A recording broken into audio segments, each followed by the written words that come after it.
Yeah. Well, I always tell everybody I was a crawl on. I was one notch below a walk on. I crawled on the field out there. I had to go through. They didn't just like invite me to come out. I had to go through Rich Wingo's weight room program. But it was an unbelievable experience for me. My very first spring, in the fall of '88, I just was in the weight room and, went through this. They'd put us all in jail today, this program. But to get to go out that spring and be a part of the Crimson Tide was unbelievable for me. Grew up in a small town, and was the first one to go off to college, and it was, I was one of those kids that watched the Bear Bryant show every Sunday, and every time Alabama was on or on the radio, I was listening. Fight you in school if you talk bad about them, and so it was surreal for me to finally be in the room and to be introduced to the team, and guys that I went on to be teammates with and great friends with to this day. And so at the time, I just wanted to be on the team, and then I just wanted to gain some respect. And then I want them to learn my name. And then it was, okay, I want to play.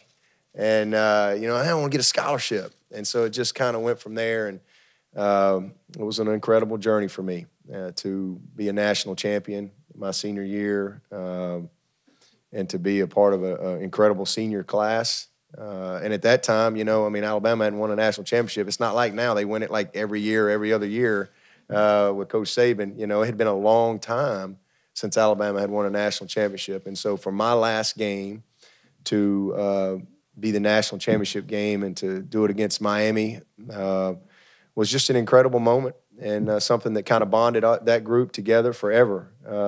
It's amazing. I had a few of those guys on my staff that were teammates, and a couple of the coaches that were on that staff. So it's special even to this day. But great, and then to have an opportunity to be a GA. Coach Stallings kept me on as a GA and got my master's there, and then he hired me full time. So ended up, I went to Alabama as an 18-year-old kid, and I left when I was 31.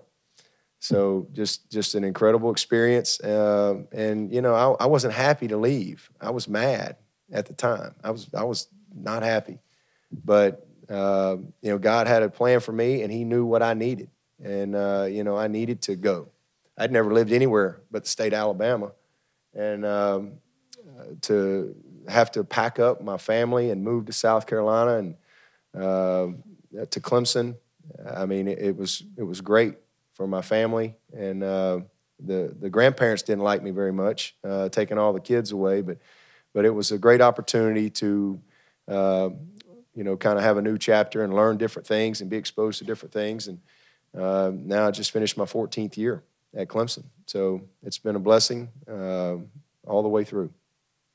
We're going to stay. I'd like to add something to that because I think Dabo has done an outstanding job of managing the situation that he's in a very competitive program that he's done a great job in. But he has also been very supportive of his teammates that he played with at the University of Alabama.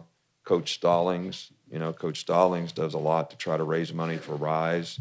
Dabo comes back. We both sort of try to do everything that we can do to support that and help that. So he is. I really appreciate the way he has, managed his loyalty to his alma mater, but done a great job at Clemson at the same time and never seems to be in conflict.